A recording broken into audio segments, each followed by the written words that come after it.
Jesosy maminay loatra ny fanatrihanao Jesosy. Zay dia ny fironona ho fiderananao Jesosy. Ninona mety zavatra mitrangy eo amin'ny fiainanay Jesosy dia natao zay fiderananao Jesosy. Ny antom-pisinay Jesosy dia nideranao, ny anompo anao Jesosy. Androany zay dia ilaza fa tena feno anao ny vavanay androany Jesosy. Ny antoniranay dia anao mandrakizay Jesosy.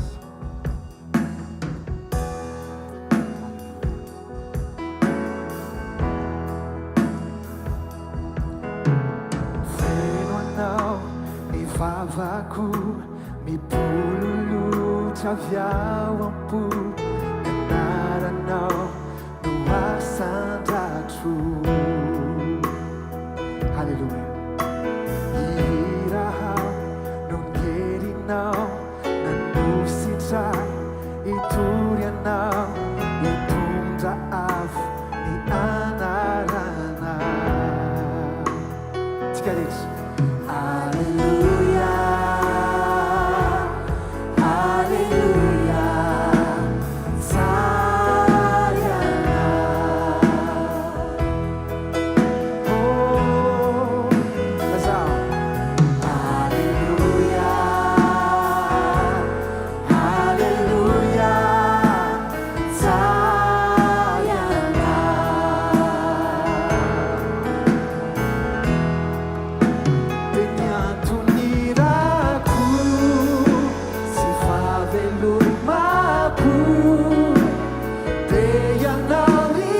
Lazatsika ny antony irako sy ny fahavelomana Jesosy dia ny antony irako sy fahavelomako dia ianao iray matraky izay ny antony velomako sy ny antony irako dia ho anao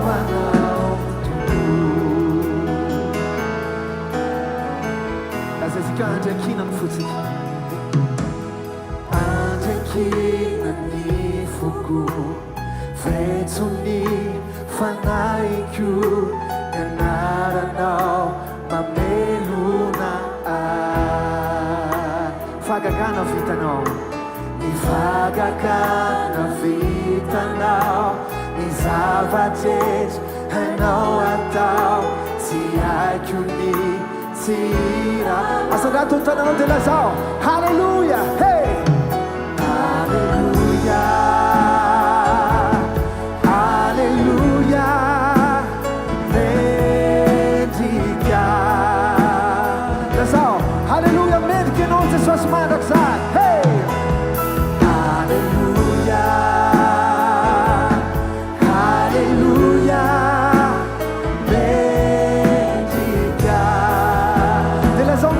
Irako sy ny fahavelomako Jesosy io dia ny antony irako sy fahavelomako dia ianao iray mandraky izay ny antony velomako sy ny antony irako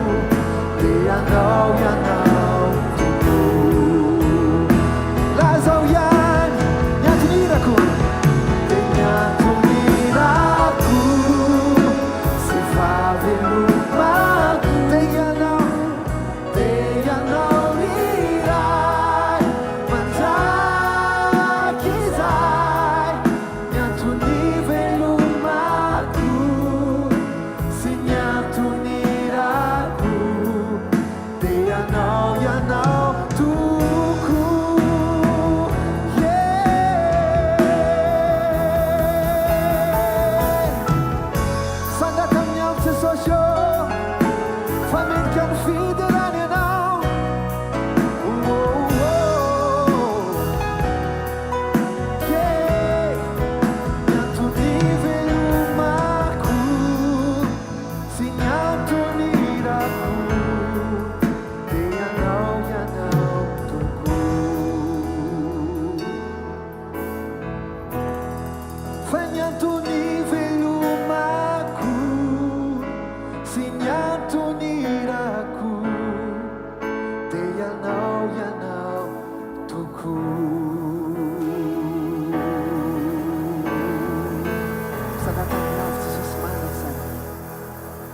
Fanamasinao mangetahitanao ndray zay amin'ity fotoana ity androany fenoa ny herinao ndray zay androany fanamasina le fanahy velona mandrakizay le hiavanay amin'izao tontolo izao ianao milaza fa zay manana ny zanaka dia manana ny fiainana ary manana ny fiainana mandrakizay manana ny fanamasina ato anaty androany zay dia mangetahitanao fendray fanamasina mesa mahery aty anatiny tsiraray avindray androany mameno anay fanamasinao miantso anao zay androany o fanamasinao mila anao tanteraka zay androany fenoa ndray zay androany tompo fa mangetaheta feno anao zay ndray androany tahaka ny siny ndray zay androany tompo fenoa ndray zay tahaka ny siny androany aoka ny fonay ho tonga avao satria ny siny io taloha Jesosy tsy afaka mandray divay vaovao fa ny siny vaovao ihany ny afaka mandray an'izany tompo fenoa ndray zay androany avozo ny fonay aok'izay iorona mafy ao aminao Jesosy fa mangetaheta feno ny anaranao zay no mpanjaka sy tompontompo mandrakizay amin'ny anaran Jesosy mankasitraka fenonao zay fanamasina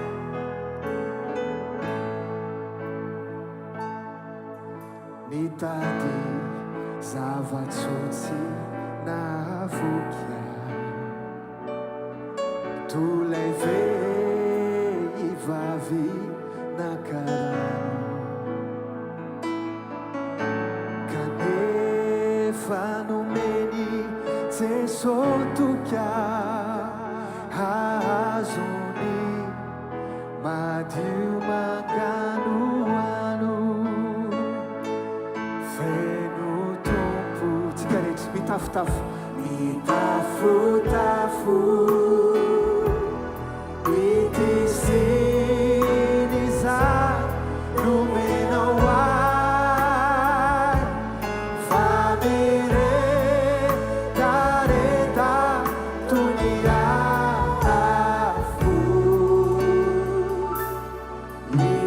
iza etaeta asa anatiny feonao lazao ihany feno tompo mitafotafo mitafotafo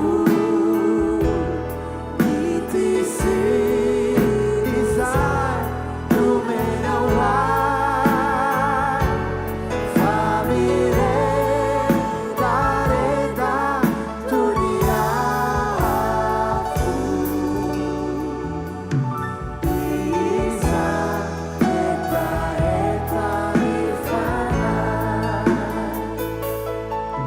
tsy vitsireo zay mbola mitady reo zavatsono menitany o refaremba tiako loatra ho santatry ny fiainana ny ankoatra feno tompo mitafotafo mitafotafo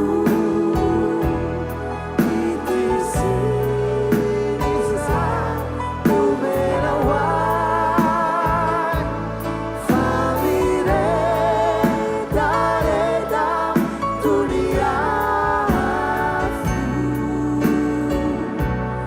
iza etaeta feno zay Jesosy androany hey feno tompo mitafotafo itiziny za nomenao ay fa miretareta toniafo iza etaeta mifanahy fa miretareta toniafo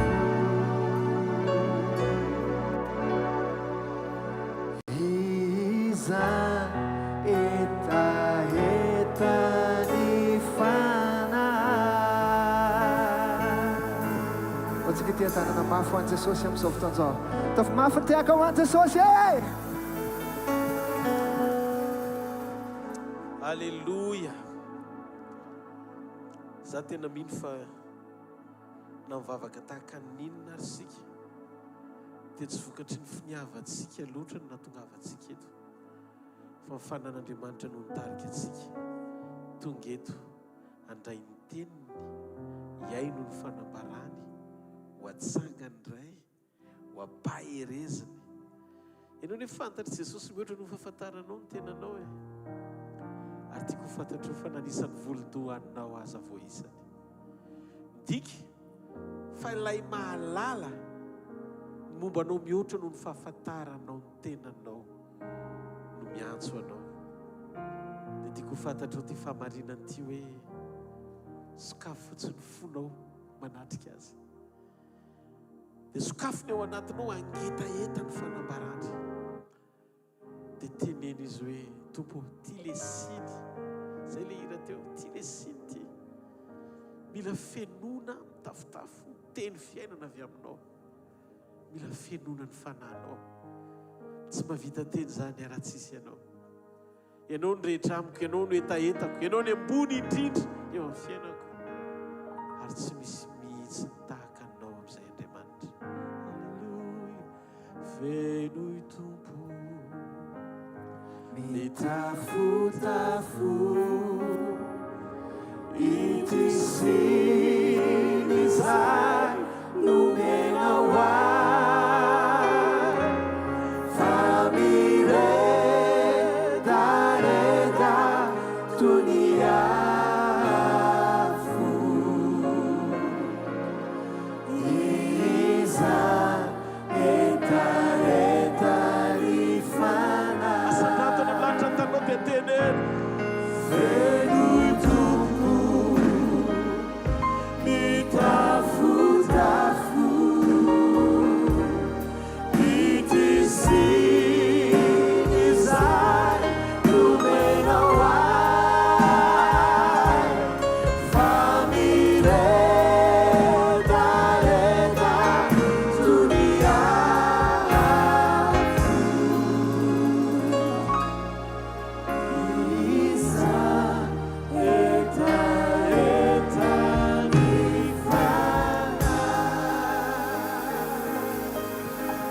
Ataontsika ity antarana mafo ny mpanjaka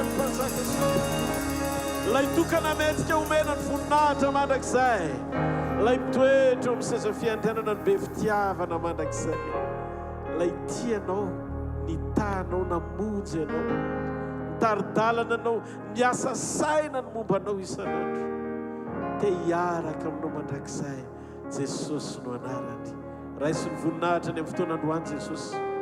Tariona zay dia omeo anay amin'ny alalan'ny fananao masina ny teny pahendrena avy aminao, anokatra ny fonay, iombonanay aminao sy fakahitanay aminao. Rena izy tsapanay ao anatin'ny fonao, fa ny fitiavanao anay, na izanay ny tianao. Mitenena tompo fa mihaino anao zay mianarany Jesosy. Amen. Mazotoerana tompoko. Miaraba atsika indray androany amin'ny anaran'i Jesosy. Tena tadidio fa ny atongavantsika eto dia hiaino an'Andriamanitra. Mety mpanompo samihafa no irahana mijoro eo anoloanao, fa ny fahamarinana ny teniny izay raisinao dia mitondra fiainana foana, sady zany?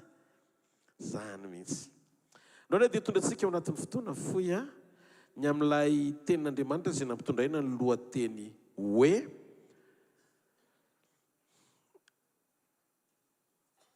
zay rehetra mino azy ao anaty firaisana aminy dia mila miombona aminy mba ahita tahaka azy.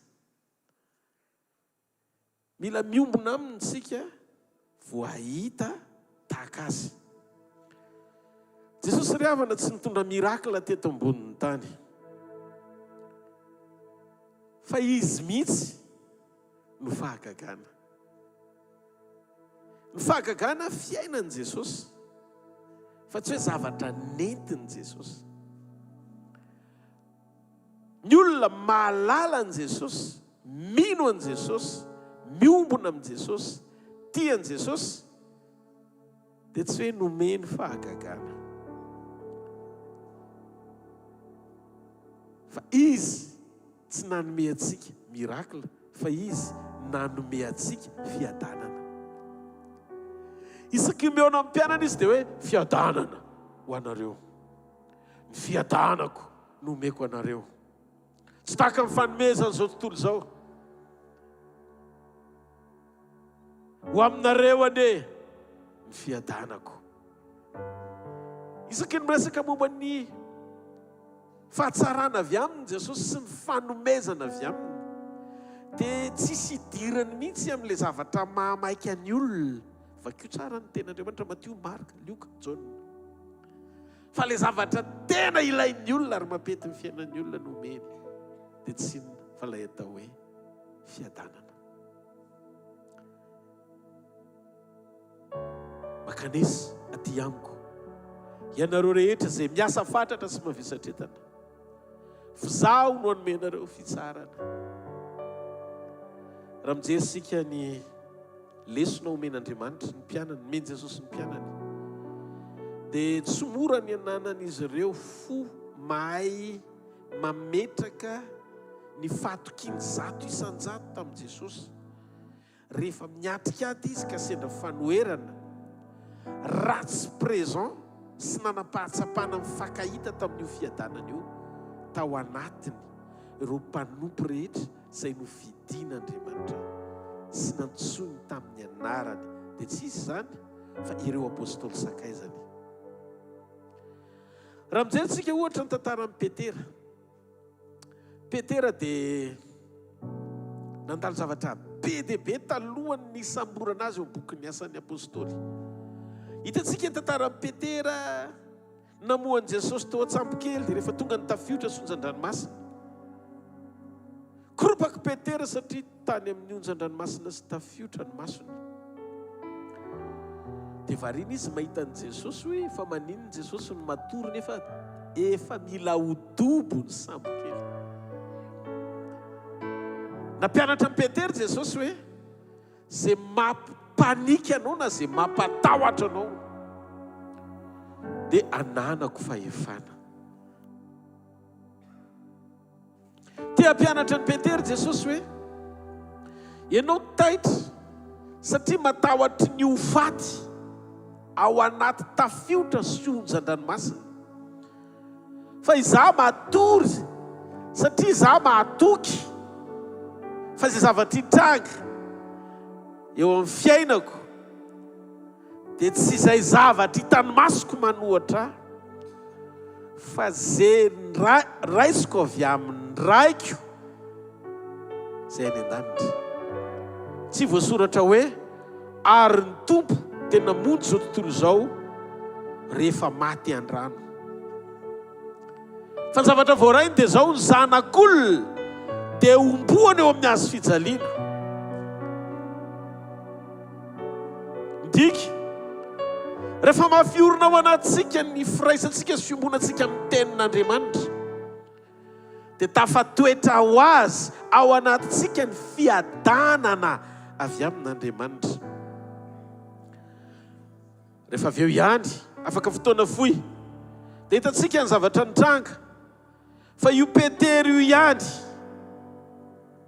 zay natahotra tafiotra sy onjan-dranomasina no nampianarin'i Jesosy tamin'izy nandeha teny ambony rano, tsy hijery an'izay tafiotra natahorany teo aloha fa hibanjina an'i Jesosy mandeha eo ambony alon-drano mitopatopa mitady hanafitra azy, nefa nitapahany satria natao andehanany rehefa mitodika sy banjina any amin'i Jesosy ny fifantohany. Rehefa be dia be tahaka izany ny zavatra hitan'ny Petera teo amin'ny sekoly ny rano tamin'i Jesosy dia nanova ny fomba fisainany sy ny fomba fijeriny izay hiatrehany ny fiainan'izany zavatra rehetrarehetra izany. Raha hijery isika ohatra ny tantaran'i Petera tamin'izy no samborina ho tapahan-doha tao am-ponja dia izao ny zavatra nisy. Ianao rehefa nisamborina ho vonoina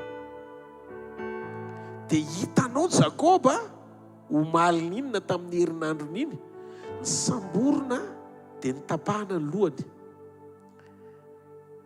Fa ny zavatra nisy dia izao, rehefa tonga ny fotoana ny samborana amin'ny Petera, didinina maramila be dia be izy niambina azy tao, dia ny zavatra nahavariana voalaza ny tenin'Andriamanitra fa reniko ny torimaso izy. Ianao ve ho samborina dia rapitso maraina ho tapahan-doha dia matory androany alina? Angamba ve de prière sy teny tsy fantatra tsony hoe atrehana izay mety toy ny rapitso, raha farafaratsiny aloha tsy matory fa mivavaka. Fa zao matsiaro any teny soratra masina hoe fa ny zanaka dia tsy mahazo manao na inona na inona afa-tsy izay hitany ataony rainy. Tsaroa ny Petera Jesosy efa ho dobo ny sambo kely, natory tao amin'ny sambo kely milentika no ny foaziny. Noho izany ilay torimaso, tsy hoe torimaso pahakamony elana sasatra na mamono heritreritra fa zay fidonany eo fitrangany, fa torimaso pahatoniana ao anaty fiadanana fa tsisy ninninina mitranga eto raha tsy izay nilazain'Andriamanitra ihany. Tsy marety aika ho an'Andriamanitra, tsy marety aika ho an'Andriamanitra. Misy zavatra ny etretsika eo amin'ny fiainana e, ary za tena mino mihitsy fa zany ny antony na ny raha an'Andriamanitra eto androany hariva ampahery sy te hanaitra anao, tsy hoe milamina ny fiainanao rehefa miaraka amin'Andriamanitra. Andriamanitra tsy nampanantenanao tsy nampanantenanao hoe tsy handalo olana ianao na tsy handalo zavatsarotra ianao. Mety isy ahovakinao fa ny fampanantenany fotsiny aza matahotra na manahy fa tsy hampaninona anao zany. Mety misy rano hovakinao fa tsy hanafitra anao zany. Isaia tenenany an'izany, Isaia mpaminany. Tamin'ny alan'ny Isaia mpaminany no nanambarany an'izany. Dika fa reo zavatra rehetra mitranga mifamaofao hitanao eo amin'ny fiainana, toy ny endriky ny fanoherana, mitady sy ampilamina amin'ny fiainanao sy mitady hampatahotra anao io. Za te hampahery anao, te hirizo fotsiny ny communion anao tsy ho rava. azono ny famonjena, azono ny fiainana mandrakizay. Joroa tsara fotsiny eo amin'ny sitrapon'Andriamanitra satria tsy ho voatahiry ny fifantohanao aminy raha tsy tanteraka ny fiombonanao ao anaty. Raha vao milamina ny ao anatinao ara-pifandraisana amin'Andriamanitra, dia mora aminao ny hiaina fahatoniana sy fahatokiana miatrika ady sarotra. Misy zavatra mitranga tsy natao ampatory satria fantatrao ny fiantraikan'ny zavatra misy, ary ny olona nanapa-kevitra ny sambotra anao fantatrao fa efa nanao kopikopy, nanapa-doha maly. Nefa zaka n'le teny ny fony Petera tamin'ny zavatra zay hitany mitranga teo amin'i Jesosy, ka nahatonga azy ny aina tao anaty torimasom-piadanana, tsy nisy tahotra. Alleluia. Niatika zany zavatra tsy takatry ny saina zany zay tsy maintsy iseho rapitso maraina.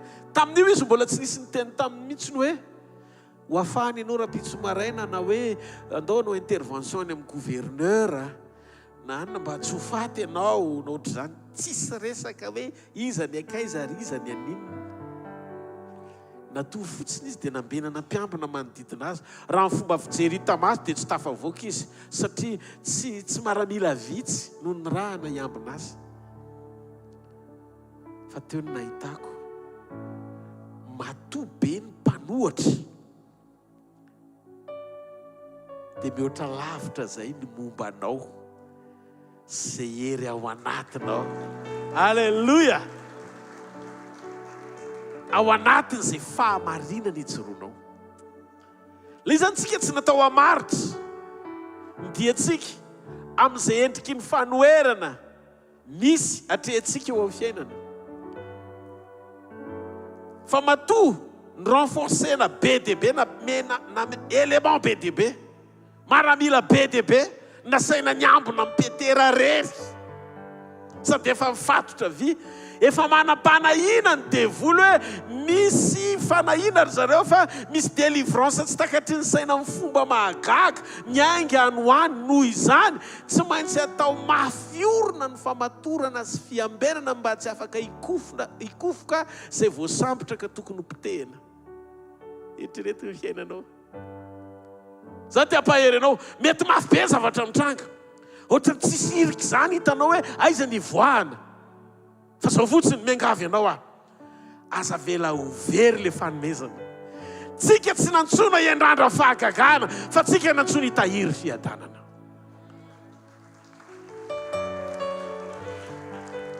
Tsy mirakla tadiavina mba ho ataon'Andriamanitra ny mampangetahetatsika hoe ao amin'ny fanatrehany.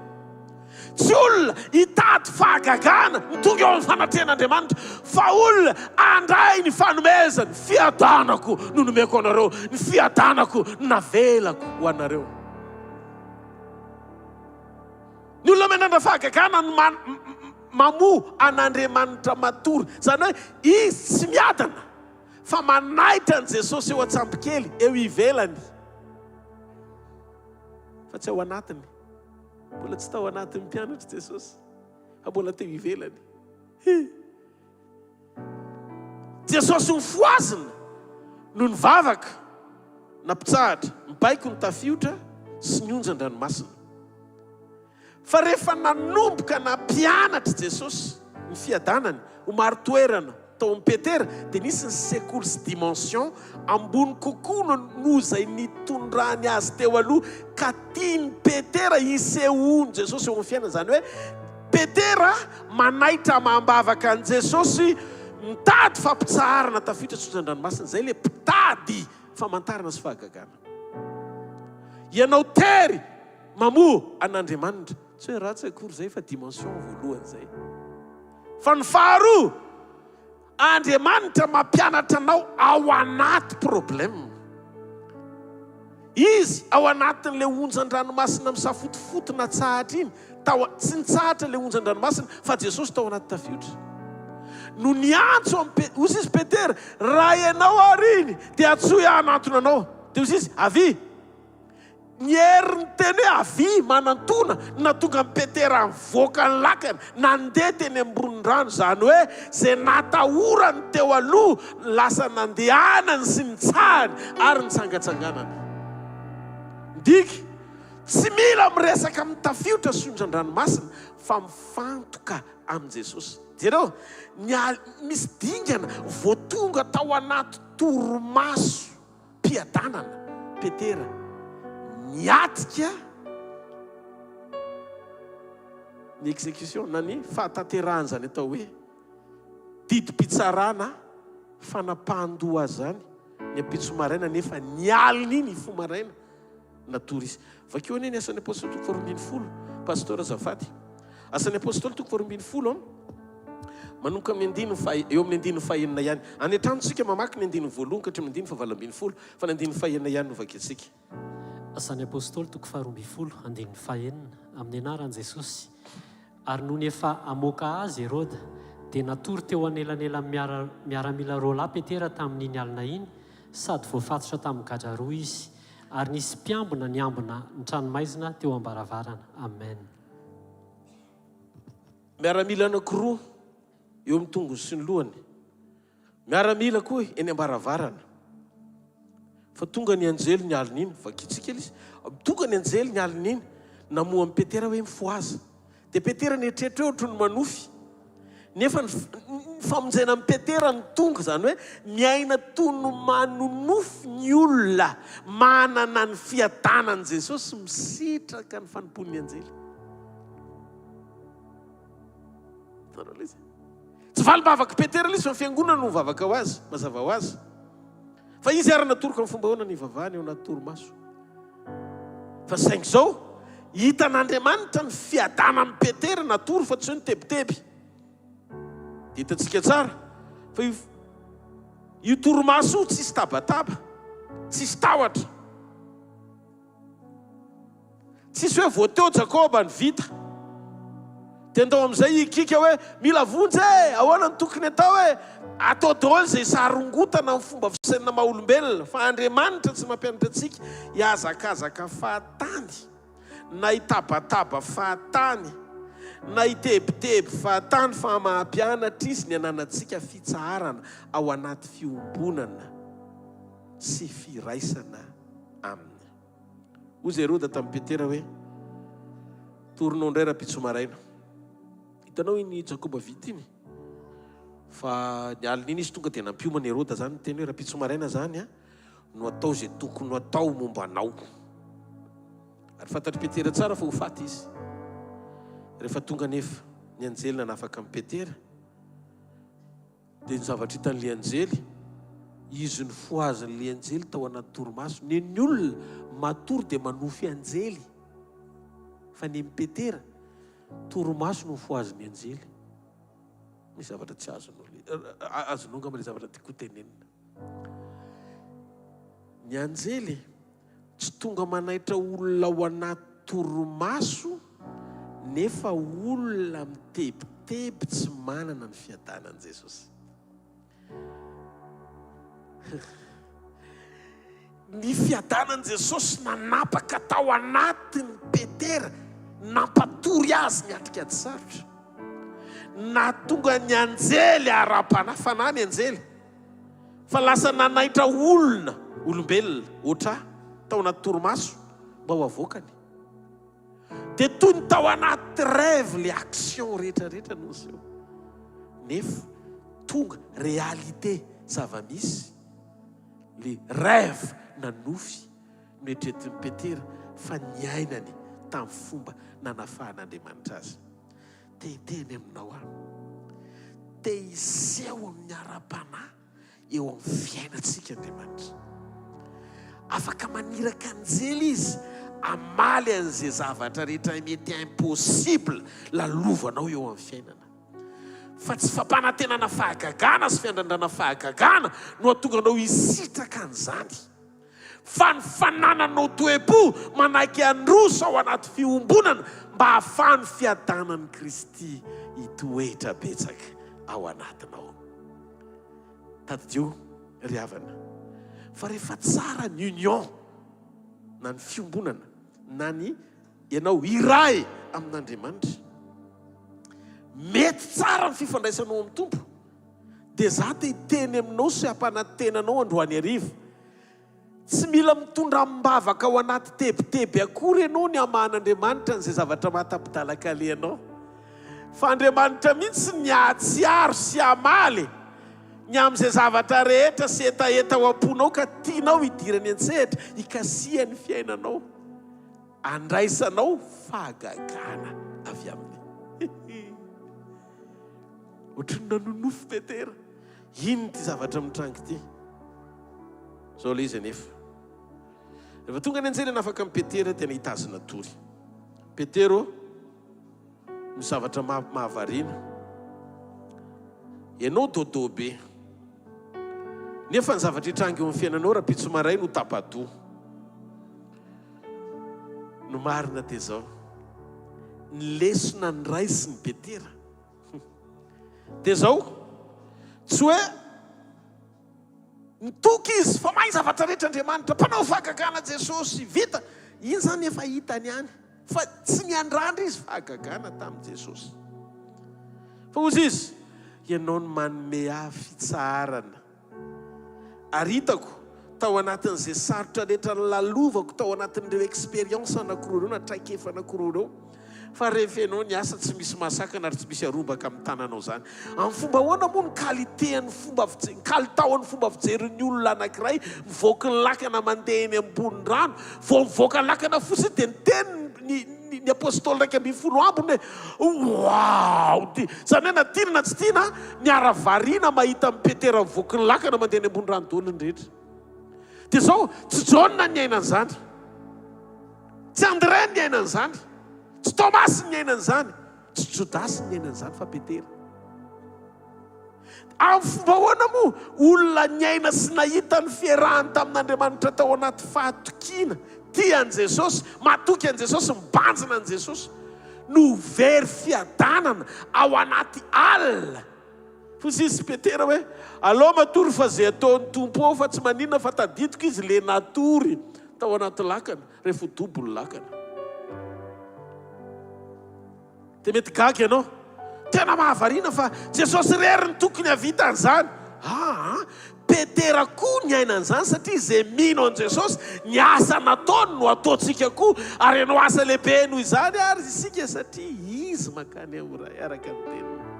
Diky, io asa io tsy hoe amin'ny fanehoam-pamantarana fa mahay zavatra rehetra Andriamanitra, fa mifaneketsika hifandray am-po aminy, ampitoerany ao anatsika ny fiadanany. Tsy afaky nifankahita amin'io fiadanany io ianao tena ao amin'ny fahafenoana raha tsy feno ny fepetra hitiavanao an'Andriamanitra sy ankatoavanao azy. Halleluja. Tsaroan'i Petera ny tenin'i Jesosy alohan'ny atoriany, tia ny tenin'ny orenan'ny Petera talohan'ny atoriany, ny alina io ny samborana azy io. Jaona toko fahadimy, ny 9:7 pasteur zafady. Jaona toko fahadimy 9:7. Jaona toko fahadimy 9:7 amin'ny anaran'i Jesosy. Ary Jesosy namalaka nanao taminy hoe lazaiko aminareo marina dia marina tokoa, ny zanaka tsy mahazo manao na inona ho azy afa-tsy izay hitany ataon'ny ray, fa na inona no ataon'ny ray dia toy izany koa no ataon'ny zanaka. Amen. Iza le ray nampianatra azy io Jesosy, dia nijery tsara izy eo Marka toko 4:9-7. Jesosy nandeha teny ambony rano, ao amin'ny bokin'ny Maty toko 9, Jesosy natory tao anaty tafio. Dia ozy izy rehefa avy eo, za zanaka, za tsy mahazo manao na inona afa-tsy izay hitako nataon'ny dadako. Dia zao no nataon'ny dadako, natory izy tao anaty tafiotra, sondran-dranomasina. Ho dobo ny lakana fa tsy mba nisy an'izay niantso hoe au secours izy na nitabataba daholo ary izay tao anaty lakana. Noho izany, za tsy hanahaka ny Jaona, za tsy hanahaka ny Jakoba sy ny rehetrarehetra, fa tahak'izay nitarafako sy ny banjinako azy nefa tsy nety niletika teny ambony rano izay natahorako lasa nitapahako rehefa teo izy. Lasa nomeny lanja ny fisian'ny fanatrehany, ary Jesosy ny laza fa manao mandrakariva. Dia ozy izy Petera hoe mbola eto ianao, noho izany izay tianao, fa raha vitanao ny namonjy tsy ho dobo nandeha teny ambony rano anatinanao no ny teninao. raha vitanao no natonga anay tsy ho dobo tao anaty lakana fa tao anaty torimaso ianao no nifoazina. Zao Jesosy zay fitrangany eo fidonany fa za hiadana sady hitsahatra. Mampatsiaro anahy any Paoly apôstôly le izy. Paoly rehefa tany amponjy izy Silasy dia resy saotra vitan'Andriamanitra namany varavara ny fonja rehetra, namany fatora ny voafonja rehetra. Eritrereto hoe zay olona nambesana tokony higadra ondray lasa nampitandrina ny mpiandry fonja saika hamono tena hoe aza mbola mamono tena no fa zay ne ato dôly e. Raha ny tokony ho izy voavaky ny fonja tonga dia fa voafehy ny fanamasina le situation, tsisy lasa dôly voafonja rehetra. Mba hamonjena olona anankiray mpiandry fonja mpitazona lakile. Dia ozy izy Paoly vota amin'iny mpitsoka ara-pinoana tamin'iny tao amin'ny lohany Paoly. Dia ozy izy dia apôstôly Paoly hoe tsy olana tsono manaraka raha isy sambotra azy ka apiditra ny amponja, fa raha vitany namoaka tany amponja niaraka tamin'ny voafonja rehetra tamin'ny fomba mahagaga. Dia midiky fa raha tsy tiana ho amponja azonareo le izy, raha tsy tiany ho ao amponja dia tsy tonga tsy tafajanonao amponja mihitsy. Fa matoa zay tafiditra ao ka voasambotra dia tsisy ninino ohatran'ilay tany amin'ny voalohany dia tiany mihitsy nitoerako ao mba ahafahako manoratra epistily lavalava. Zany hoe lasa toeram-pitokarana amin'ny fonja ho amin'ny Paoly rehefa Andriamanitra napiditra zany. Dia ozy izy rehefa avy eo za le mpifatotro Kristy, satria tsy nanome problema ho an'ny Romanina izy mba ahaloto fo amin'ny fanjakana Romanina. Hitanao amin'izay le asarobidiny fonao ahitanao an'Andriamanitra nekenao amin'ny programany. Ka misy zavatra indraindray rehefa tsika problema tsika hatreto ane dia zao hoe le anao te hamaritra hoe zao ny zavatra tiako iseho eo amin'ny fiainako, fa ianao tsy mamela an'Andriamanitra mba hitondra anao amin'ny zavatra tiany hitarihana anao. Lavitra be le fanapahakevitra ijoroantsika amin'ny programa tokony hifanaraka amin'ny sitrapon'Andriamanitra hitantaniny antsika raha toka tsika foana ny mametraka Andriamanitra, manompo Andriamanitra mivalide na manaiky tsy zavatra efa fanapahakevitra ao am-pontsika. Aiza amin'izany ny toerana misy ny fitarihan'ny fanahy maneho mazanak'Andriamanitra antsika. Jereo ny apôstôly rehetra teo alohanao fa nanam-piadana reny ninina zavatra natreny, satria ny zavatra azo nyantoka dia zao rehefa eo an-tanan'Andriamanitra ny fiainany dia sitrapon'Andriamanitra no mitondra azy ary tsisy arombaka azy amin'ny tanany. Ary rehefa hiasa Andriamanitra koa tsy misy asakana an'izay tian'Andriamanitra atao. Sy ho tehaka alohany tokony amin'izany, tsy misy atahorana io, tsisy atahorana. Aza matahotra ianao fa izy amin'ny teny aminao fa vita hatreo ny fiainanao. Io zavatra mafimafy lalovanao io zavatra mitady ampitanondrika sy averevitra anao io, mirelaksa fotsiny fa tsy very zany io fiadanana io raha mbola eo Jesosy. Ny fisiany Jesosy eo amin'ny fiainantsika anie tadidio e. Ny fahafahantsika miaina ny fiadanany atao anatintsika. Ary zany foana navelombelona. Ny fiadanako no omeko anareo, ny fiadanako no avelako anareo. Isakina makanesa ty amiko ianareo dia zay miasa fatra sy mavesatra etako vahako daholo etiko daholo ny entanareo dia mavesatra tsisy tsony tsy zay ny tenenina. Fa za anome anareo fitsarana. Takalo mpitsarana dia milamina satria ao amin'ny borao ny fitsarana miasa ny lanitra ray manontolo. Tsika zany tsy natao hitady finoana fa natao hiaina ampinoana ny fisiny rehefa manapaka atao anatintsika ny fiadanany. Sy teka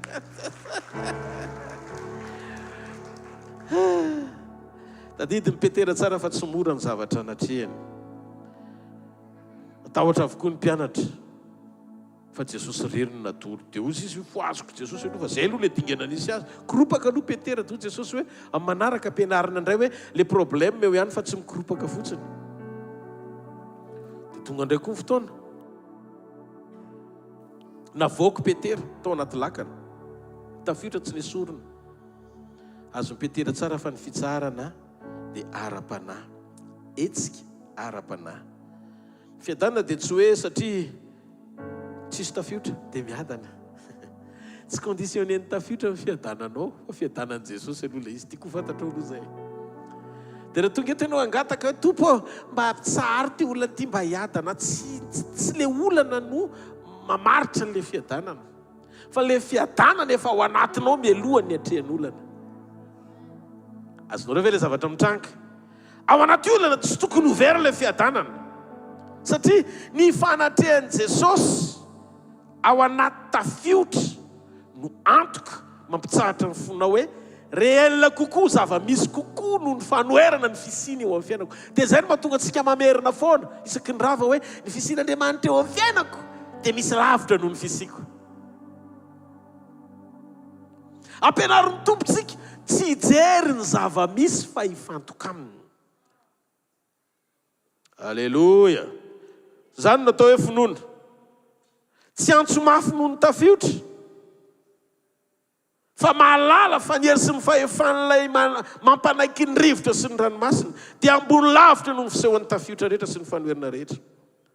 Zany mahatsara ny sekolo ny fiombonanao sy ny raisanao amin'Andriamanitra. Ho ambony lavitra mihoatra noho ny sekolo mampahiratra sy mampafantatra anao fa mahay zavatra rehetra fotsiny Andriamanitra. Ny tian'Andriamanitra ho hita eo amintsika. Tsy ilay hoe isika mihetsika sy manao izay zavatra tokony ahavitra antsika amin'ny fahaizantsika mibaiko amponona n'Andriamanitra. Fa ny fotsika tafatoetra mipahatokiana, mifankahita amin'ny fanateny. Fa rehefa eo izy, dia izy no mifehy ny zavatra rehetra. Nao ve mihevitra fa ny fanahiana dia anafangana ny planin'Andriamanitra eo amin'ny fiainao satria malahelo anao Andriamanitra fa be loatra ny fanahianao ary tena mila ho soratra amin'ny lohanao noho ny olana izay atrehanao dia hietsika Andriamanitra tsia. Manatara zavatra izany. Jereo fa nyleson'ny tahotra tamin'ny Petera nandeha teny ambony rano dia tsy misy ankoatry ny nampiletika azy. Izay ny leso nahazo ny tahotra omena antsika. Ara-tsoratra masina io lazaiko io. Omiten'Andriamanitra io lazaiko io. Hoe rehefa nierika izy satria natahotra dia niletika izy. Mila misafidy zany ianao na tahotra na hiazona ny fiadanam-po ao anatinao no ny fisiny fanatrehany eo amin'ny fiainanao. Fona mametraka anao manandanja eo mason'Andriamanitra fa tsy ny olana akory. Ny finonao no mametraka anao manandanja eo mason'Andriamanitra fa tsy ny olana akory. Ary izay no mahatonga manampahatsapana ny Salamo 7:20. Ny andininy voalohany ka hatramin'ny andininy faharoa raha lamalala. Ovakitsika vetivety ny Salamo 7:20 ny andininy voalohany ka hatramin'ny andininy faharoa. Salamo 7:20 andininy voalohany sy faharoa ampianaran'i Jesosy. Jehovah ny fahazavako sy famonjena ahy, iza no atahorako? Jehovah ny fiarovana mafy ho an'ny aiko, iza no angovitako? Raha manantona hiainana ny nofoko ny ratsy fanahy, izay fahavaloko sy rafilahiko, dia izy ihany no tafitoina ka lavo. Amen. Alleluia. Raha Jehovah nitokiko dia tsy misy atahorako sy dia tanana mafy ho an'Andriamanitra. Dia misy teny koa amin'ny Salamo 7:20 amin'izany ny andininy faharoa. Ozy izy: zava-poana ho anareo ny alipandry sy ny fomaraina, ka homana ny anina azo avy amin'ny fahasahiranana. Zany anefa dia omeny ihany ho an'ny malalany na dia matory azy izy. Le malalany matory io tsy hoe kamo fa miadana. Torimaso maneho ny endriky ny fiadanana. Ny hoe mianatra mitsahatra dia mianatra mametraka ny fifehezana ny amin'ny tahotra, ny fikoropahana amin'i Jesosy. Miterenao hoe Jesosy io atory aho satria fantatro fa eo ianao, ary ianao tsy matory mihitsy na rendremana fa mahita momba rehetra. Lasa fitaovana ara-panahy ny fitsaharana atonga ny lanitra niraka anjely hikarakara izay manahirana anao rehetra. Ny elo dia hitanao mikoropaka, aroso izy ny devoly apio rehefa mikoropaka ianao. Kinanjo ianao hitany tampoka hoe feno fiadanana, verevitra amin'izay ny devoly mantsy. Rehefa tsy hipenan-davak'ilio ohatrona ny Daniel tsy tokony hirakirikiny mpanjaka zany mba teka tokony mba hiady kelo any tenako satria tadio fa tsy nandrosana ty fanjakany Babilôny ty raha tsy nisy ny tenanay e. Mba olo-kendry ihany izay tato amin'ity tanàny ty ka ahoana. Fa ny vavan'i Daniel nangina, vavaka no nataony. Alleluia. Izay nifikirany tamin'Andriamanitra no nataony. fa rehefa voasinina ny pazana ny andavaky ny liona dia feno fiadanana izy dia gaga daholo tao amin'ny lapa nahita azy hoe ary toa feno tsikitsiky le eo atsipy ny andavaky ny liona fa inona ny zavatra mitranga verevitra ny devoly dia jereo naniraka anjelo amin'ny petera amany fatorany Andriamanitra amoa azy amin'ny alina naniraka anjelo anidiny vavan'ny liona tao andavaky ny lion'Andriamanitra ho an'i Daniel aniraka ny anjeliny hoe amin'ny fiainanao koa Andriamanitra anafaka anao amin'izay fatorana sy longo rehetra tiany Satana amelezana anao satria andro any ariva hitan'Andriamanitra le fo miadana io voarainao le fiadanana hiasa ao anatinao le fiadanana ary ahery eo amin'ny fiainanao ny fiasan'izany fiadanana zany miangavy ianao aza mahita loatra ka misaina sy variana mijery olana sy ny zavatra mitranga eo amin'ny manodidina anao fa toa tsara fotsiny dia zao tadidio akipio mihitsy ny masonao tsy hijery zavatra hafa akoatry ny fahafantarana hoe miaraka amiko Jesosy dia rehefa miaraka aminao Jesosy dia manjary lasa renao zany hoe le challenge atrehanao reny lasa tonga dia misy fanantenana tsy hainao azavainy zany mamenona ao anatinao rehefa fiaino mifanatrehana eo am-ponao hoe wow anao zavatra indray Andriamanitra za tena be fanahina mihitsy fa misy zavatra hitranga ho atao tompondray ary tsy ho azo sakana n'io zavatra io satria fantatra fa dia mpahita ny herindray izy miatrika an'izao zavatra matapidalaka le azao dia manomboka averin'Andriamanitra ny sariny izay nitsahatra rehetra teo anoloanao fa rehefa ao anatinao ny fitsaharany dia mora aminao koa ny ahita amin'ny andro mpiainanao androany izay nitataraina taminao ao anaty Baiboly tsy marety eka ao an'Andriamanitra hitanareo toe-pola izy tsy fiandrandrana fa mahay zavatra rehetra Andriamanitra fa miara-miasa amin'ny toe-po mitsahatra Andriamanitra mampahitanao olombelona nofo amandra ny intervention ny fidiran'Andriamanitra ara-panantsehatra maniraka ny anjely ny saina olona matory nofo azy ny anjely fa tsy hoe olombelona matory na hitanjely ara-panahy tsy mitovy zany dia mety manontany tenitsika zany ve dia tsy angany ve zany non zava-misy zany ary hitanao fa raha vao manomboka tena miray amin'i Jesosy ianao ka miombona aminy feno tompo mitafitafy lava io ty siny nomenao aty zany etaetanao fenoy ny fahatsaranao fenoy ny famiraponao fenoy ny toetranao ataovy akaiky anao tario afana masina ny tena etaetanao tsy hoe miandrandry ianao mba hita grand miracle miandrandry ianao mba hita ataontsika hoe misokatra amin'ny varavarana mikatona sisisy reny rehetrarehetra reny eto ihany fa le zavatra sy tena fanindrin'Andriamanitra ny ao anatinao mifankahita aminy miombona aminy manao ny sitrapony tia miaina amin'ny fahamasinana tia fahamarinana matahotra an'Andriamanitra zany ny etaeta ao anatin'ny fonao tsy zany akory no antony amin'izany ianao fa normal ny ainanao amin'izany satria zany le fiainan'ny olona atao hoe nateraka indray sy olom-baovao tsy possible maolom-baovao anao mahita tenin'Andriamanitra be mahay manafasoa faly eo amin'ny tompo nefa manao ny ataonao ihany meo ato toko sy andininy milaza fa Andriamanitra dia mangina ary mamindra fo ary fantany ianao rehefa nateraka indray dia avotra mandrakizay ka noho ny par sa grâce na noho ny fahasoavany na dia mbola miaina ratsy ravitra noho ny teo aloha mamajentilisanao azy ny toe-ponao dia fantany ianao eny amin'ny raoan'lanitra la hitsenantsika nefa nanafatra betsaka amin'izany ny laza hoe tompokotompoko ka ny tenin'ny Kristy aloha toetra betsaka ao anatinareo tsika vao miresaka fa raha vao oro ny tenin'ny Kristy aloha zay fampianarana reny sofiko fampandrina andrisa avy amin'ny devoly zany tea milala ny Satana mba tsy hahafahanao iambina amin'izay rembony ianao rehefa mba nanreteny ohatr'izao ihany ndao tohizana ny lalana mandra-pahatonga ny tompo ao anaty fiambenana ho avy Jesosy ary hifankahita amintsika pastor eto ampamaranana inona ny toetra tena olana be amin'Andriamanitra amin'ny fiazakazahako androany ka mahatonga an'io fiadanana io tsy tena tafatoetra sy tafiorona tsara atao anaty zany efa mba mangataka tompo ihany ianao tompo miteny hoe fiadananao nomenao aho fa ahoana ary any tsy miadana mitsy isaky misy ady ohatry ny tena godogodogodo foana fo ny ambava foatra mitady solution mitady vahaolana foana hoe inona ataoko mamana ny olona koa ahoana te hiady rery zany fa ahoana any tsy mety tafapetraka mihitsy ao anatiny io tsotra le izy votsorony ao anatinao tsy aina ao anaty fiainana feno fanamarina tena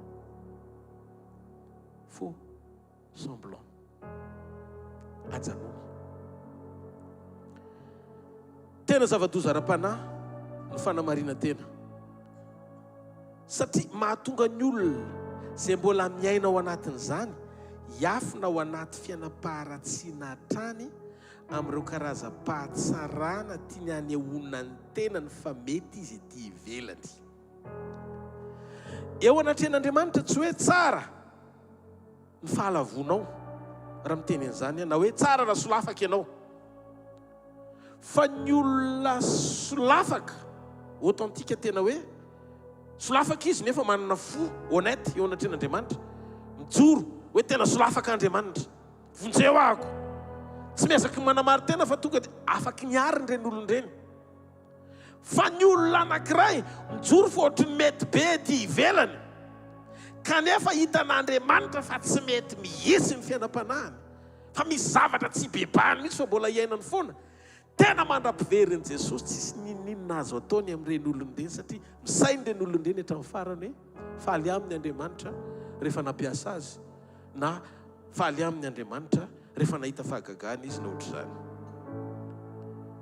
ny olona lavo ry havana afaka miarina ihany afaka mbola ajoro raha vao mahatsapa-tena ny olona lavo dia tadidio ka miverina dia Andriamanitra mandray azy fa ny olona mihevo tena fa mety sarotra be mihitsy ny amahana ny olany satria miafina ao ambadiky ny fanamarina tena izy ary tsy ho vita fibebahana mandra-piavin'i Jesosy fa taroary fa ny olana tsy hoe nanao fahadisoana ianao na hoe malemy ianao fa ianao modomodo toy no mijoro sy mety ety ivelany io kanefa tsy zay mihitsy ny fiainanao ao anaty fa manana fiainanafy ianao ao anaty ianao any amin'tsisy mahita ololafo fa rehefa atao mpiangonana ohatry ny anjelikely elatra sisany tsy aniry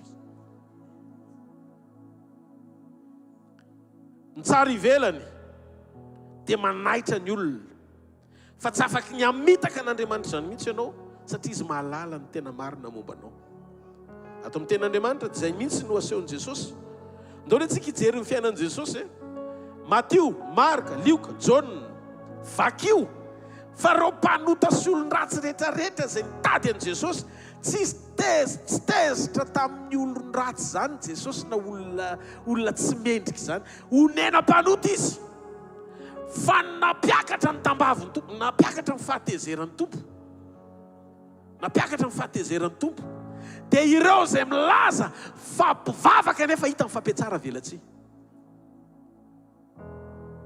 Matteo, Marka, Luka, John jereo tsara fa ny fahasoa sy sadiseo fa miaona amin'i Jesosy dia mahazo foana loza ho anareo ampiatsara velatsy nefa le mpanota be ry le vehivavy janga ry nisy nanameloka anao ve tsy tompo za koa tsy manameloka anao amin'izao sisy aza manoty tsotso tsy miteny izy hoe tohizo par ma grâce leo avo no miteny hoe aza verina tsony aza mampandefitra an'Andriamanitra par sa grâce na noho ny fahasoavany amin'ny fanekena ho an-tsafidy hitoetra ao anaty fahalemena anery azy amindra fo aminao fa mampandefitra azy zany tsy anaiky an'izany Andriamanitra fotsy Jesosy zao ianao manota fo velany elokao amin'izao sisy zao aza manota intsony fa ny antony nahatongavako ho fato anao noho ny fahotanao anadio ny lasanao mba hanananao antoka ahafahanao miverina amiko fa amin'ny fotoana izay hiverenanao dia merinanao ho toy ny olona tsy nanao ninninina hanoratra ny anaranao ao amin'ny boky ny fiainana noho ny fahasoavako amen sa tsy amen sorena tamin'ny mpiatsara velatsia Jesosy. Ireo milaza sy miseho fa marina, mpiresaka amin'Andriamanitra, mpivavaka eo mason'ny olona, kanefa ny ao am-pony tena lavitra n'Andriamanitra. Tadidio fa ny fiatsaram-belatsia dia fombafomba mpivavahany ety ivelany, mba ho hitan'ny olona fa mivavaka. Hitanareo, ianao zao afaka manao inona moa ny anarany, makiazy tsara tarehy be rehefa alohan'ny hivoaka. Fa rehefa sasana ny tarehinao dia tsy afaka ny afoana an'ilay panda be anatin'ilay asana zao. Zany hoe ny makiazy zany a fanatsarana ny ety ivelany. Za tsy hoe contre ny olona manao makiazy dia misy miteny reo hoe tena tonga dia za zany tifirin'ny paster zany. Za tsy mitifitra fa manao fanoharana.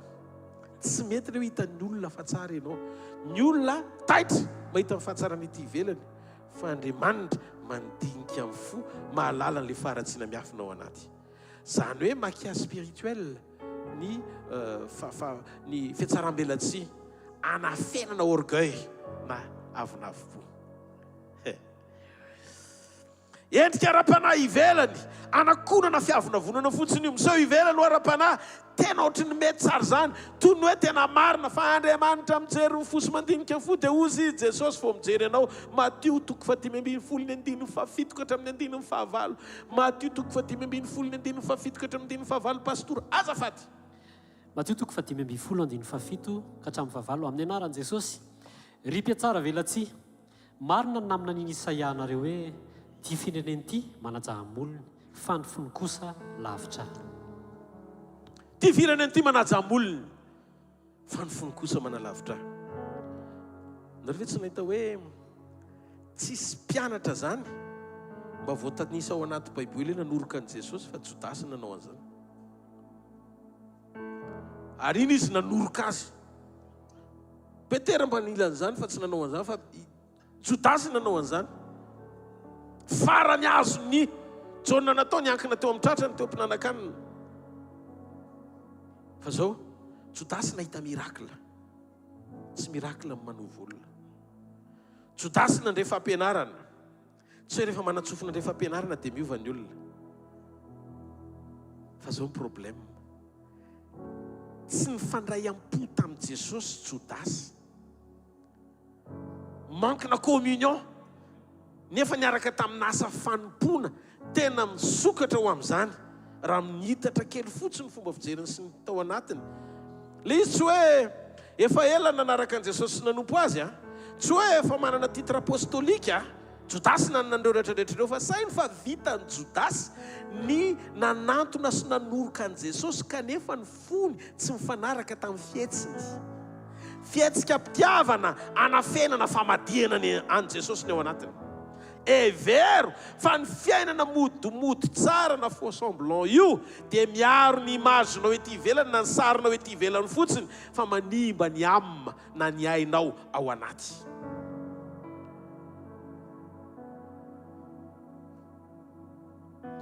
Manome fotsiny fanairana ny hafa hoe mety ny zavatra rehetra ety ivelany, fa za teteny aminao ny ao anatiny efa miavery, miarava. Rehefa ianao ny teseho fa mety be mihitsy ny fiainanao, tsara be, so zay nitadiavin'i Jesosy. Mitady fo marina Andriamanitra. Andriamanitra mitady olona mpanota, honnête. Mpanota izy dia tena tonga dia hitanao io izy io fa mpanota. Atotany daholo izay azony atao. Fa tsy olona toy ny mety mamboamboatra sy miafina ambadiky ny fahamarinana tsy izy. Aza mitady toy ny hoe mijoroka nefa lavo, ataovy izay isehoana marina eo anatrehan'Andriamanitra. Ny tena fiovana dia manomboka amin'ny fotoana hitsahara n'ireo endrika fanamarina tena sy faux semblant rehetra ny ainanao hatramin'izay. Raha vao izay fotsiny vitanao dia afaka nananao ilay tena fiadanana nananan'ireo olona teo alohanao. Ireny olona indray zany tsy nanana an'izany hoe mbola mizavatra efena an'izany amin'i Jesosy. Ny Petera tonga dia hita tratra an'izany Jesosy, tonga dia nasiany hoe tsy mavoanao anivoaka ianao trantana mahazoazo amin'i Jesosy eny an-dalana eny zalahy, fa iny izy mbola eny ihany satria fantany hoe aiza moa izy. Dia rehefa raha nandretrarehetra nandeha dia hoy Jesosy nareo koa ka andeha, aiza moa zay fa ao aminao no misy an'ilay teny tena mitondra fiainana ry havana, ny olona mety hijery ny ataonao, maro ny teatehaka hoe anao ampiasaina amin'ny grand miracle. Tena iny tena mpanompon'Andriamanitra iny. Tsy hoe rehefa men'Andriamanitra teny mpamarina koa no mba havanao dia sy doky ery mahita ny fiovam-pon'ny hafa dia tena ozy ianao rehefa avy aza kosa aloha nampiasain'Andriamanitra. Tsy izy koa zay mifaly amin'ny fomba fampiasan'Andriamanitra zany, tsy izy, tsy lalan'izany. Fandraisana dokadoka sy teka fa mety mbola misy tempo tokony amboarina daholo ao anatin'izany. Zavatra tiany Jesosy hita dia tsotra, tsy mifakafizanao ny amin'izay zavatra tiany hafa akasitrahana anao sy ty hafana anao, fa ny fahalalanao fa ho avy ny andro, ho fantany venao. Izy le ho fantany tsy tafatoetra tao amin'ny sitrapony, zay ny aina tsy niafina tao ambadiky ny fanamarina tena sy fiainana faux semblant, modimody. Fa afaka atao an'izao fotsiny, atao zay ny maharatsy an'ilay olona mpanao business zatra mampiresaka. Atao an'izao fotsiny tombo dia anana dia milamina. Izy mandinika amin'ny fotsiny mamantatra ny fo. Tsisy miafina ampifanitsio tsara fotsiny amin'ny sitrapony ny ao anatinao sy ny zavatra ataonao. Rehefa tsy mety dia tonga dia aloha hitan'ny olona hoe tena tsy mety ianao. Fa raha vao ianao manomboka miafina ao ambadiky ny zavatra tsy mety iainanao, nefa marindrao ny fomba ampiasan'Andriamanitra anao sy ny toro-tena mahafinaritra izay zarainao sy ny fijorono ety ivelany, dia tadideo. Zay zany ilay karazan'ny olona tsy ho fantany rehefa iverina izy, fa soa fa mbola misy tombony afatsika mijoro tsara na ho ahy na ho anao satria tianao Jesosy. Dao tia tanana mafy be ho an'Andriamanitra. Halleluja. Aza misy miala fa rehefa avy eo mbola hivavaka ho anareo, fa ilatsika mpanompon'Andriamanitra ho amin'ny filazana vetivety sy ny fanatanterantsika ny fanatitra ho an'ny Tompo. Misaotra Tompo.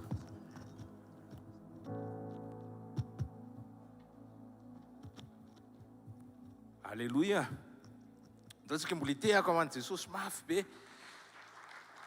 Dia ampifaliana hatrany no erabanantsika rehetra manonona fiadanan'ny Tompo hatrany antsika hifampizara vaovao vitsivitsitsika sady manantanteraka ny fanatazana ny fanatitra ihany.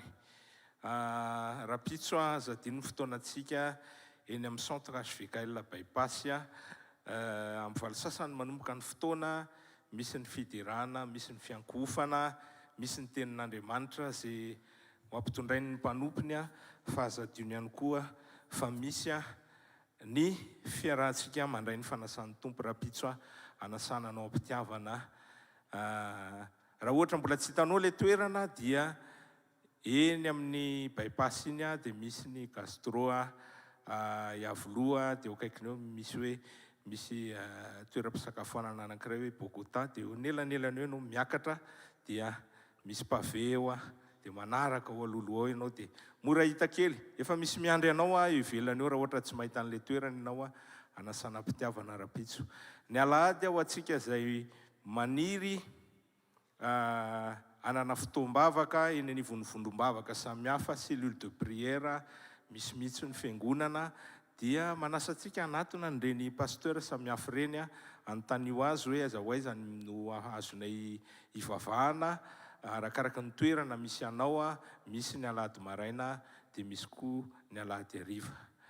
Ny alatsinainy talata alarobia dia mitohy foana ny sekoly manomboka amin'ny 7 maraina be, verina nangatsiatsika kely ny andro atao zay, fa misaotra ny Jesosy foana tsika fa misy antony io mahatonga mangatsiatsika dia mafampana kely avy eo dia raha ny Jesosy foana tsika fa amin'ny 7 maraina ny fotoanantsika eny amin'ny 2e étage ny super U Analakely.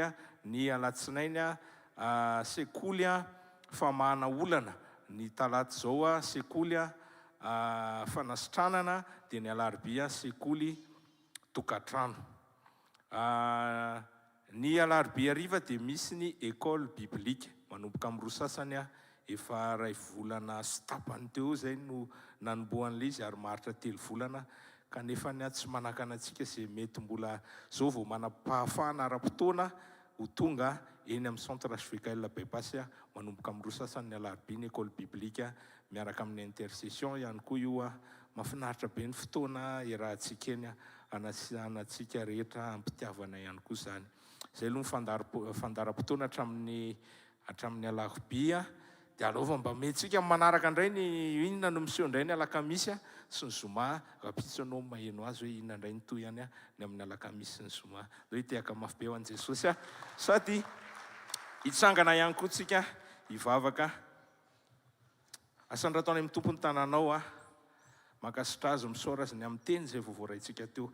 Ray masina tsara indrindra amin'ny anaran'i Jesosy makasitraka anao zay ny amin'ny fanatrehanao an'izao fotoana ny rahanay teto zao misaotra ny amin'ny teny nampitondrainao ny mpanomponao Jesosy manangana anay mampijoro anay ary mahatonga ny fitiavanay koa hirehatra ho anao mandrakariva satria tsapanay loatra fa tena tia anay ianao matoa tena mameno teny eo amin'ny fiainanay satria ny teninao tokoa dia mamelombelona manangana aina ho anay makasitraka Jesosy misaotra ihany koa ny amin'ny fanatitra zay afaka nataonay androany misaotra ny amin'ny tsirairay avy afaka nanatateraka an'izany misaotra koa nefa ny amin'ireo zay tsy afaka nanatateraka azy androany Jesosy tahio ny tsirairay avy zay tsy afaka nanao an'izany mba afaka anao an'izany izy amin'ny manaraka fa indrindrindrindra Jesosy indro zay manatona anao ampanetretena manolotra ny tena anay sy ny momba anay rehetra ho anao ho tahaka ny fanatitra velona masina akasitrahanao indro zay Jesosy manatona anao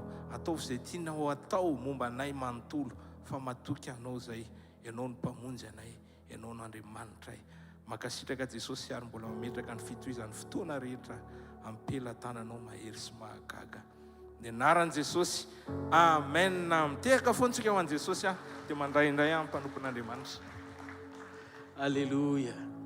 Afofany amin'ny lanitra ny tanao dia andao hisaotra ny tompo amin'ny fotsika manontolo amin'ny fotsiny fananay manontolo ny ankasitrahanay ianao Andriamanitra ankasitrahanay satria tsapanay fa Andriamanitra tianay sotrany amin'ny teny Jesosy sotrany amin'ny fanairana sotrany amin'ny fananganana sotrany amin'ny fampiorenana zay tsy nantsonao hoe mitaky fahataterahana ty aminay ianao fa mitaky fo manaiky ho tarihinao hiaina ny fahataterahana ny olanay tsy hoe mafy loatra ny zavatra tianao hiainanay tsy mafy le izy Jesosy fa ny mampanaiky ny ao anatinay andeharaka ny sitraponao raha mbola eo mitoetra eo amin'ny nofo zay ny mafy aminay satria eo amin'ny safidinay no mitoetra ny olana fa ianao tsy mitaky anay hiezaka anao ninina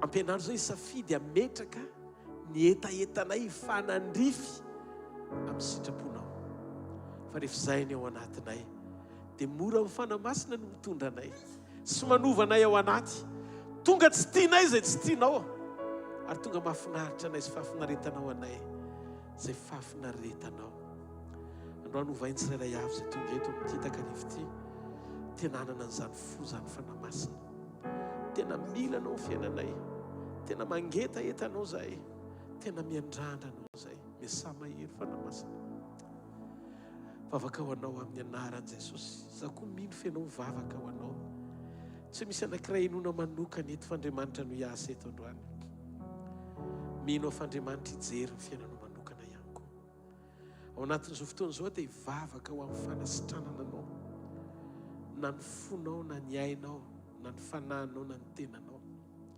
mba ho sitrany ianao tsy hanatsiny mandra-piaviny Jesosy Kristy tompo ravana sy mpitena ireo zavatra rehetra tsy nambolen'Andriamanitra ka mitondra fampahoriana mitady andreraka ny fiainam-pananao aza manany amin'izay fahasarotana toy ny impossible lalovanao le teny teo arahana dia tovy etaeta ny ombona amin'i Jesosy sy ampitoetra fiadanana ao anatinao avelao ny fanamasina mpiadana anao fotsiny fa hiasa Andriamanitra hikasika sy hanovany zavatra rehetra ho tonga fahagagana tsy takatry ny sainao raha iso ny anjaranao amin'ity takarivo ity amin'ny anaran'i Jesosy Kristy avy any Nazareta tsy mampaninona zay tova marary rehetra zay mety mbola mety mila kasika na ny maso na ny loha na ny atoka na ny vavony na ny aty na ny sarakaty na ny tsinay